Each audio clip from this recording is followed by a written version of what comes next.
So let's get started talking about how we can prove some things about regular languages. Now, before I do any of this, please, please, please, if you haven't watched my lecture on how to write a good proof and how to go about doing a proof, please watch that first. It's so important that you watch that before you watch this. Okay, if you look on page 744 of your textbook, you will see a big chart, which also happens to be right here on the next slide, that has a list of all sorts of properties of regular expressions, things that are true about regular expressions. And here's just a selection of a couple of them that if you look at, hopefully you'll say, oh yeah, that kind of makes sense. So let's suppose that R, S, and T are already regular expressions. Then I'm hoping it should make sense that R plus T equals T plus R, right? Plus, in regular expression land, is essentially union, right? So if you take the union of two sets, it doesn't really matter what order you have in it. If you take a set and union it with the empty set, that's the same as unioning the empty set with the set, which is the same as just the set itself, right? Unioning something with the empty set doesn't add any more information. If you take a set and union it with itself, well, that's just itself. The union operator is associative, right? So if I take the union of R and S first and then union with T, it's the same as taking the union of S and T and then unioning with R.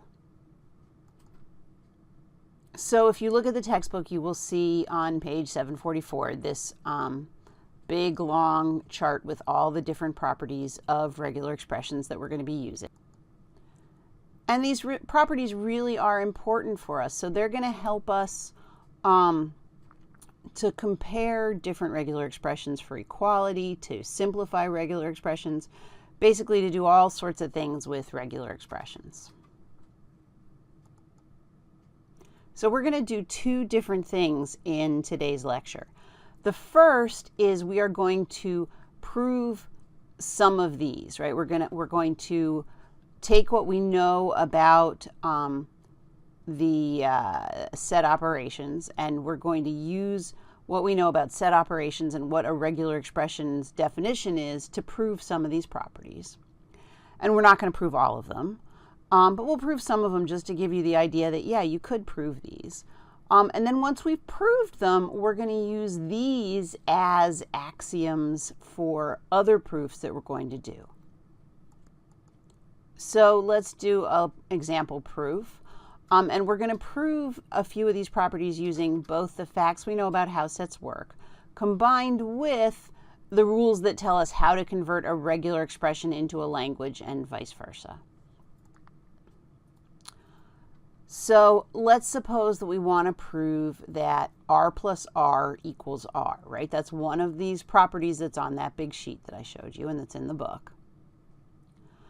Well, if you recall, two regular expressions are equal if the languages that they represent are the same, right? I mean, a regular expression represents a set, and so two regular expressions, let's call them R and S, would be equal if the sets that they represent are actually the same set, right? So if we want to prove this equality for regular expressions, what we need to do is prove that the language of R plus R, right, the set associated with R plus R, is the same as the language of R. So here's a proof that R plus R equals R, right?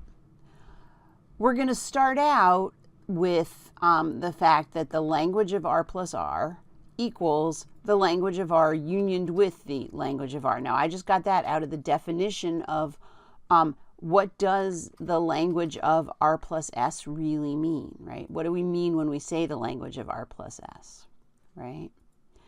And it's on page 471 in the book, right? Here was our definition of what a regular expression was, right? And how we'd convert back and forth between regular expressions and sets, right? So if we have the regular expression A, that turns the language of A is actually just the set of A, and so on. So I'm going to say that language of R plus R equals language of R union language of R. That's right from right here. Okay. And then, of course, as I said before, if I take the union of something with itself, well, I just get the language of R. And I'm going to add my QED like I showed you in that video that you definitely watched, right? Okay, now let's prove this property of regular expressions, right? So what does this property say? It says no matter what regular expression you have, if you concatenate it with the empty set, you end up with the empty set. So in order to prove this, we have to show that their languages are the same, right? So the language of R dot the empty set is the same as the language of the empty set. So this one's a little bit harder. I'm going to do this proof sort of the way I talked about doing the mazes and stuff, right? Here's the two things that I want to prove are equal. Let's see what we can do here. For starters, here's just the rules that are going to help us from the book, right? And if I look at this guy, I can say, all right, well, what is this language of R dotted with the empty set? Well, if we look at just the definition up here of what does it mean for the language of R dot S, that's the language of R times the language of S. So same thing here, right? And then over here, if what is the language of the empty set? Well, if you look, the language of the empty set is just the empty set. Now, it's really important to remember that the empty set right here, that's the regular expression empty set, whereas this empty set is a set, right? It is the empty set. It's also a language, right? But this is the regular expression. This is the set associated with that regular expression. Remember that for the empty set, it's just weird and different from all the other options, right? Okay. So now we need to kind of extend one of these or the other. Well, look, we've got this thing over here, right? The language of the empty set we just said was the empty set, right? We can say it again over here. The language of R times the empty set by the definition of what the language of the empty set is. And again, this one's a set, this one's a regular expression. So now we're concatenating the language of R, well, the language of R, that's a set, with the empty set. So we're still good. Okay, and where next? Well, if we look at this as though we're sort of in set land, right? I have two sets here. I have the language of R as one set. I don't know what's in there. And I have the empty set. And I know that if I concatenate the empty set with anything, I get the empty set. So I can just say this equals the empty set. And so now I've got everything that I need, but I still need to lay it out beautifully. And oh, I forgot to tell you, on my slide, this is just an example, right? So if I have for what it means to concatenate two sets together, right? And it just means you take one thing from here and one thing from here. So if I'm taking AB concatenated with DE, I end up with, well, A plus D and A plus E and B plus D and B plus E, and that's all great. If I concatenate anything with the empty set, right, so this is just an example. This is not proof of this, but it's an example. Well, I take A plus nothing. I don't have anything to put in there. I take B plus nothing. I don't have anything to put in there. So anything concatenated with the empty set actually equals the empty set. All right. And as I was saying, I'm not quite done. I still need to take this proof where I've got some of it going downwards and some of it going upwards, and I actually need to write it up nicely.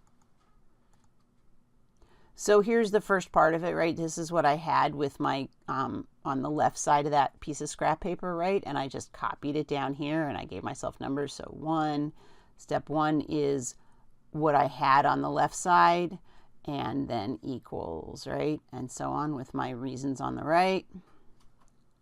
And then I do the backwards up. I had only one statement on the right, which was the definition of L of the empty set. And that's how I got from here to here, but now I need to use it to get from there back up, right? And my magic QED. Now, for sure, we could prove all of these things. We could go through and prove every single one of these properties, but let's not. What I'm more interested in doing is using these as axioms to do things like take a regular expression and simplify it, or to prove other things. And what I'm going to say is when we do that, here's what the book looks like. The book just has these properties of regular expressions, and it numbers them.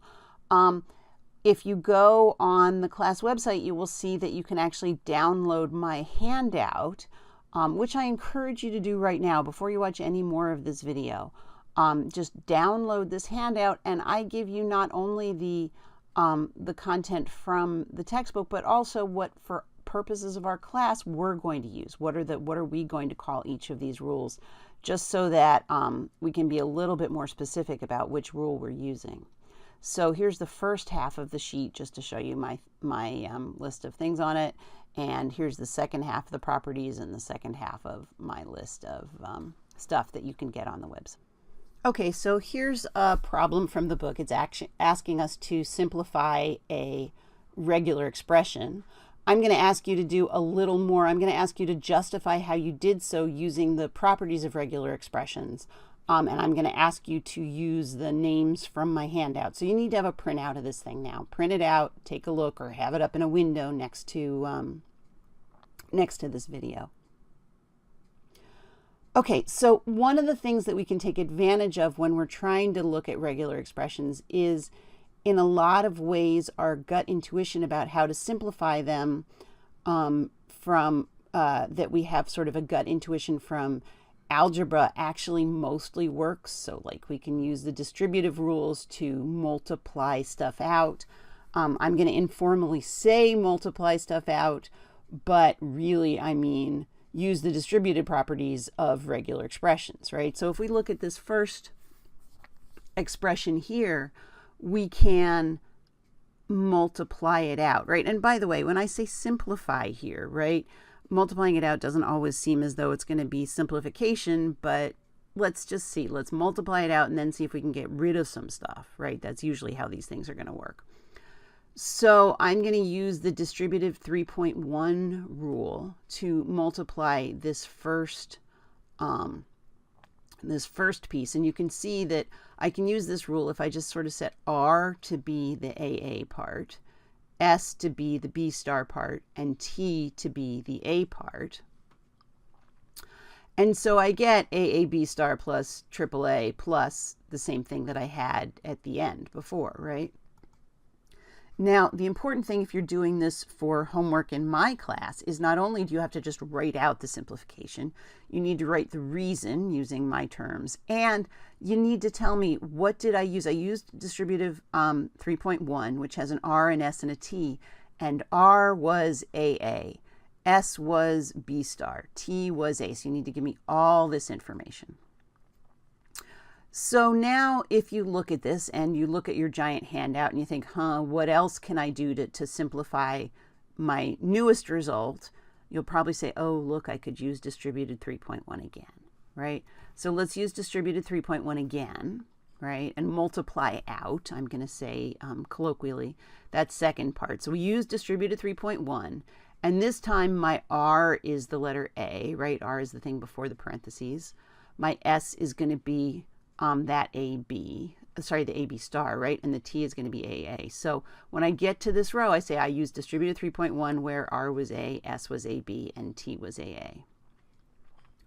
So now let's take a look at this and see if you can think about what can we do to make this even more simple. And you kind of look at it and you say, oh, look, I see some duplicates. And you need to sort of look over that handout sheet that I've given you to start getting a feel for what's available in there. And you also need to just understand regular expressions. And when you think about regular expressions and you remember that plus is union, you say, oh, look, I'm unioning some duplicates.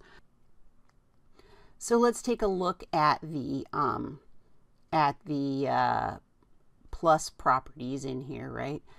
And one of the things that you might notice is that actually you're adding two of the same things together, right? And if you notice that, then you can see that you could actually just use plus 1.3 here, right?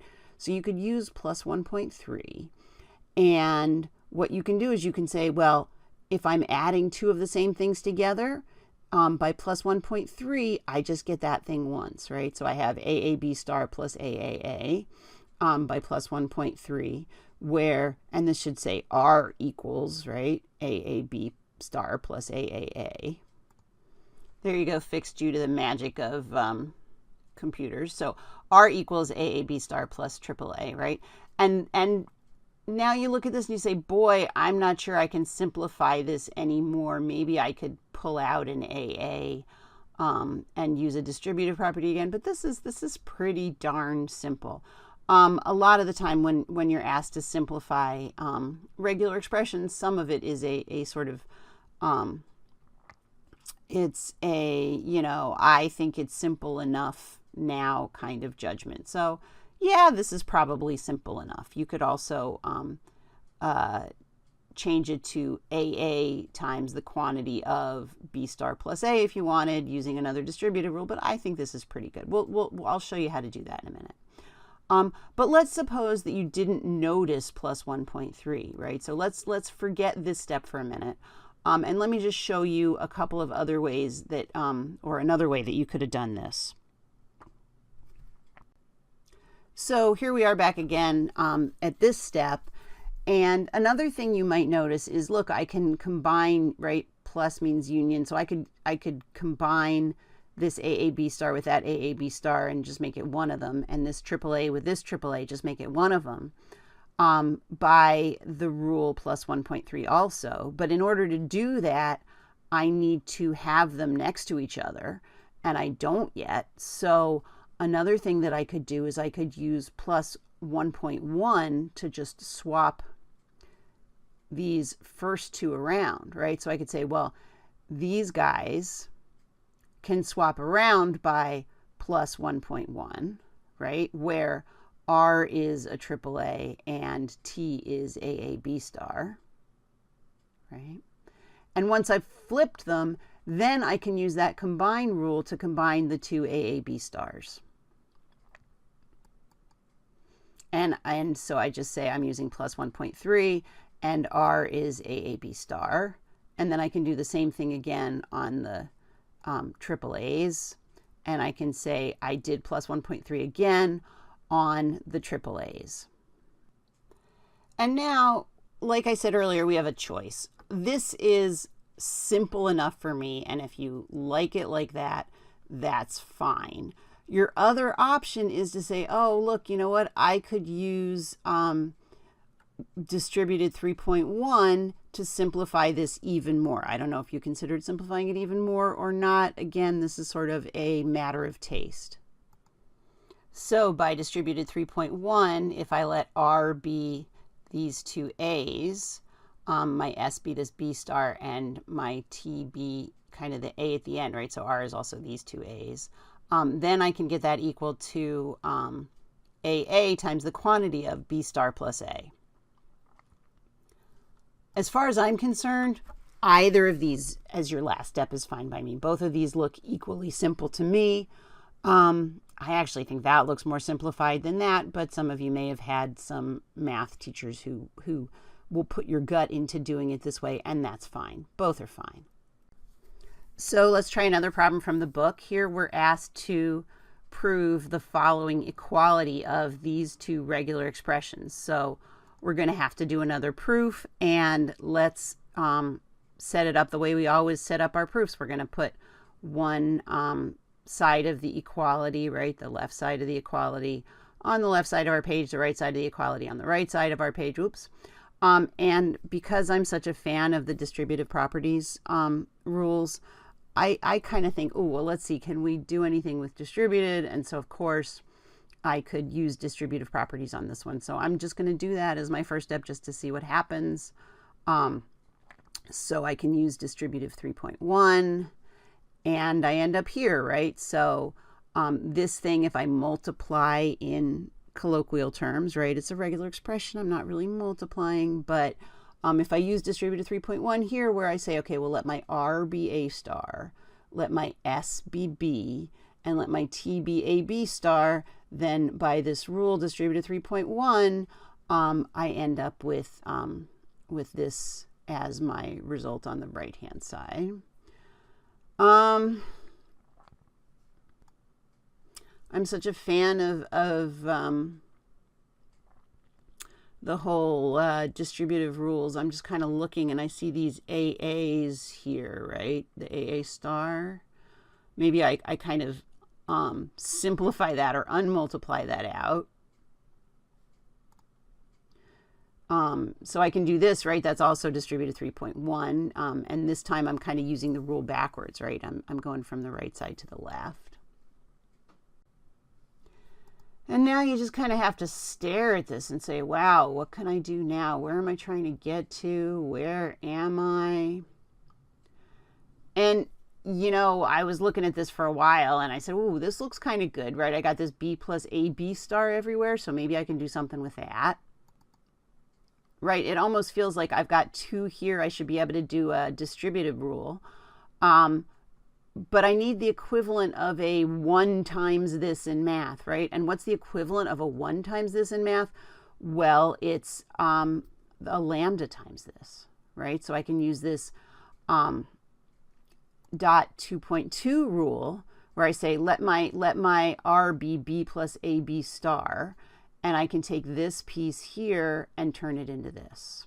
Because once I've done that, then I could use one of my distributive rules again, right?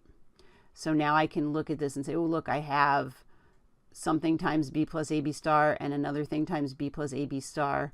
So actually it looks like I'm going to use this distributive 3.2 for a change, right?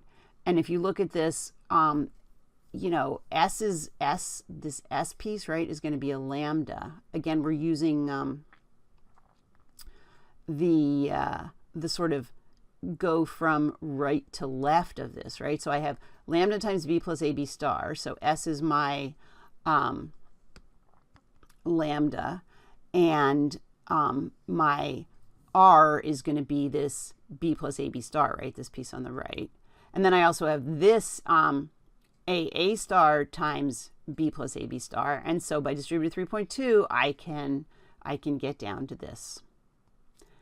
And now you sort of take a look at this again and you say, what have I got on this side? What have I got on this side? Remember the whole maze analogy, right? And, you know, look, these guys are so close, right? Is there anything that I can do here? And so I look at my magic sheet and I say, wow, look, if I look on the closure properties, and anytime, right, star is closure, right? Anytime you got something with a star that maybe you want to mess with, looking at your closure properties is good. And look, I have R star equals lambda plus R star, right? So I can use that rule. Fantastic.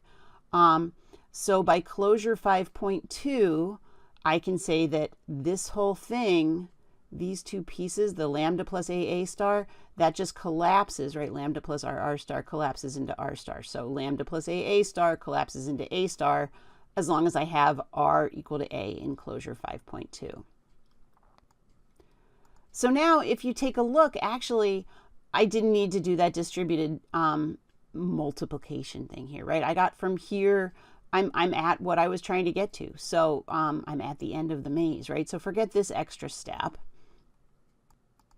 And now we can take this scratch work and say, I just need to take this and kind of go down through these steps, and I have my proof.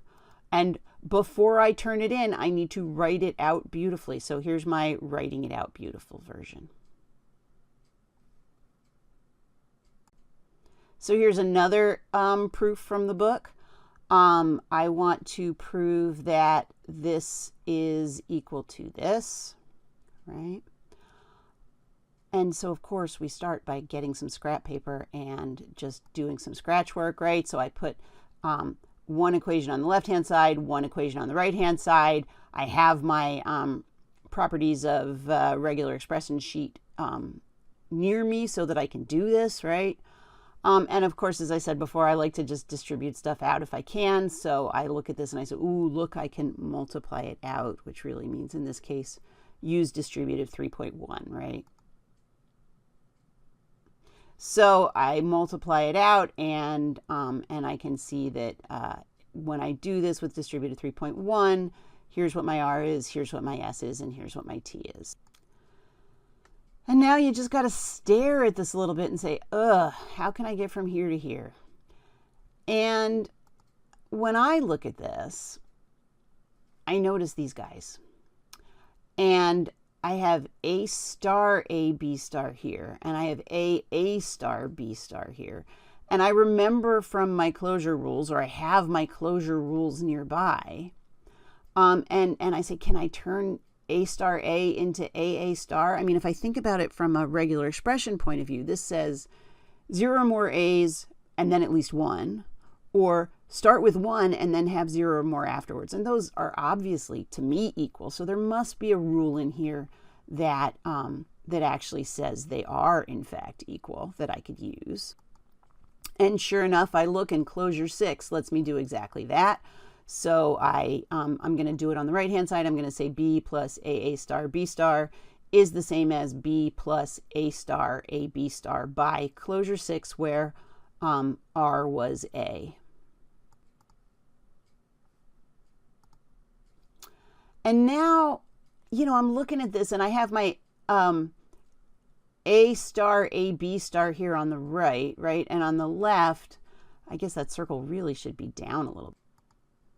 There you go. So I mean, I'm looking, I have something plus A star A B star here, something plus A star A B star here. On the left, I have A star B. On the right, I have B.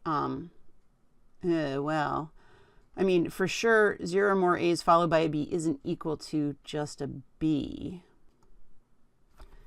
But I'm thinking maybe I can get at least the B alone, and that might help me here. By this rule, right? R star equals lambda plus R star. So I could turn this A star into a lambda plus R star.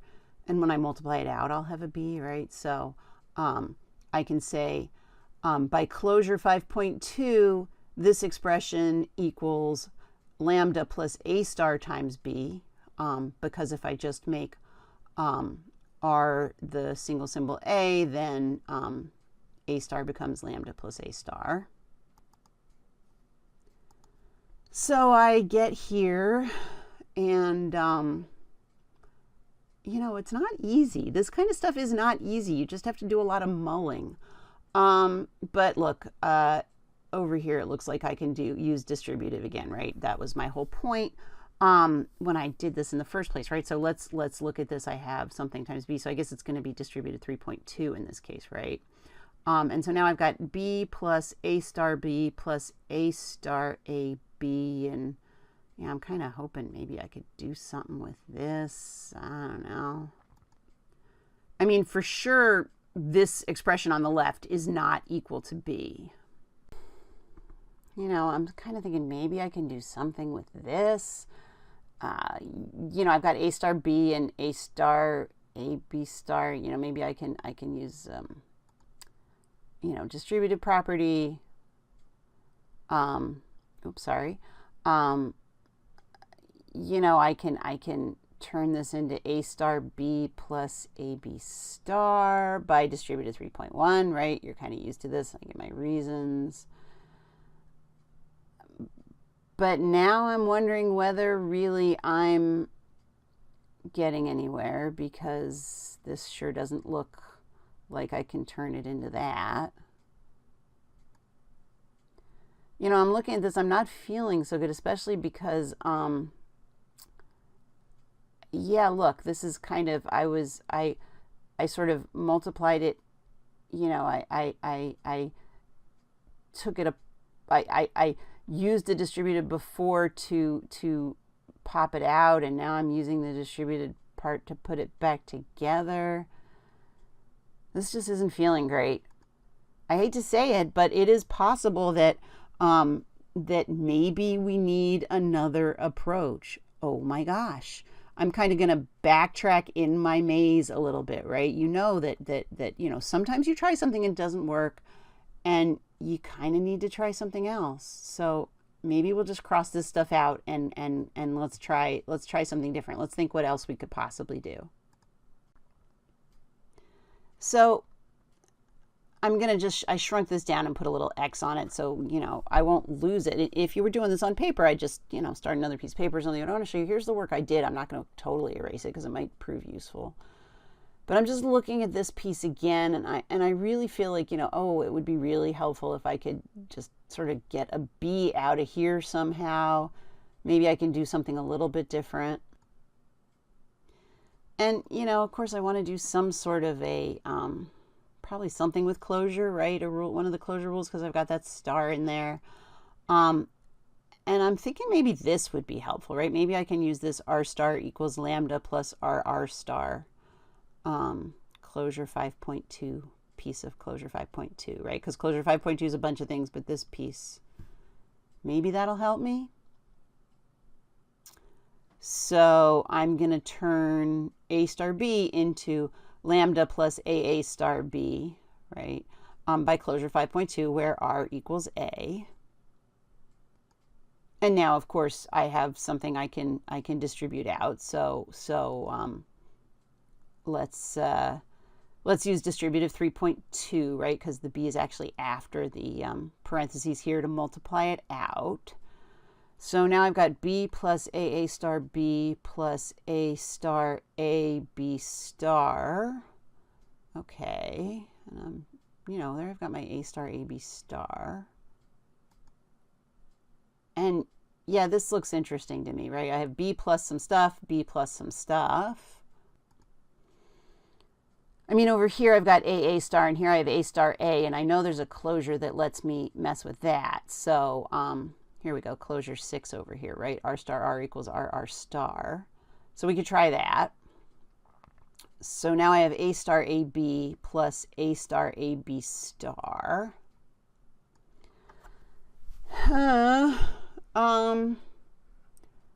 Well, you know what? I really like using distributed properties whenever I can. Clearly, I can at least pull out the A star A out of these and see where I get. So I can have A star A times B plus B star. This is looking good. This is looking promising to me. Because B star means 0 or 1 B's, right? All in a row. And there's just 1 B all in a row. So I should be able to find something that lets me say, oh, well, this plain old B is a part of B star already, right? So let's look at this and let's take a look at our closure options again. And look at that. There we go. Closure 5.1 lets us say that R star equals R plus R star. So, my circle got moved over here, but, or moved down a little bit. There we go. That's a lot better. So I turned my B plus B star into just a plain old B star by closure 5.1, right, where R is B, using this rule up here. And I think maybe we did it, right? Because now I have B plus A star AB over here. Sorry, B star plus A star AB star here. I got B star plus A star AB here. We just need to write it up neatly. Again, I need to write these ones in the forward direction and then continue and go on with this, with the rest of it, so that what I'm doing, because remember, I want to prove that this equals this, I need to do it in one direction with all my reasons. So here you go. Beautiful. Here's a proof that A star B plus AB star equals B plus AA star B star. Notice that on my first step, I have the thing on the left here, A star B plus AB star equals, and then I go through all my steps, right? So this is just my first step here, right? And then at the very bottom, the final thing I have is B star plus AA star B star. And let's never forget this QED. So I'm going to give you one more example of a proof, another one from the book. And I'm not going to go into quite the same level of detail that I did before. You're going to need your sheets with my names on them nearby just so you can see what's going on. But hopefully this will be useful to you. Let's prove that this is the same as that, right? That these two regular expressions are equivalent. So what I'm going to do is I actually kind of pre-circled some of these pieces so that you can see what I'm doing with my proof. So I'm starting with this expression up here on the left, and I'm working towards the expression on the right. Right? And so, of course, the first line that I put in here was the same as the expression on the left. Here's my next step. And what I've done is to try and show you which piece is R, which piece is S, and so on. I've just circled them. So what I've got here is up at the top I have R plus S star, right? So that really tells us that this A is R and that's S. And we can see that that is in fact equivalent to, you know, by the closure 7 rule, that's equivalent to R star S, quantity starred, R star whatever, but you can see that there's our R star S, and we star the whole thing, and then we have R star, right? So we left the stuff outside the parentheses the same, and we used closure 7 rule to do that first step. Now what I've done here is I've just erased the circles. So that's what it looks like if you don't have circles, because of course in a real proof you don't circle things in fancy colors. So here's my next step with circles. So I'm showing you how did you make that leap, and the reason is closure 8. And in this particular proof, you don't have to do this in your proofs, though it may help you. I've said, what is closure 8, right? What is the piece that I'm using here that tells me what's going on, right? And again, you can see that the expression R is just the single symbol A, and A star BB star is my S, so that gives me that RSR star is the same as RS star R. So by closure 8 we can make that step. Again, same thing we had before, I just got rid of the circles. Now I'm showing you how I did this step. I say that I did this step between these two by using this rule, and I've just stuck the circles in here again so you can see what's going on. So we've got our B is now our R, and this whole green stuff is our S. And there's our R again, so you can see we have something of the form R star,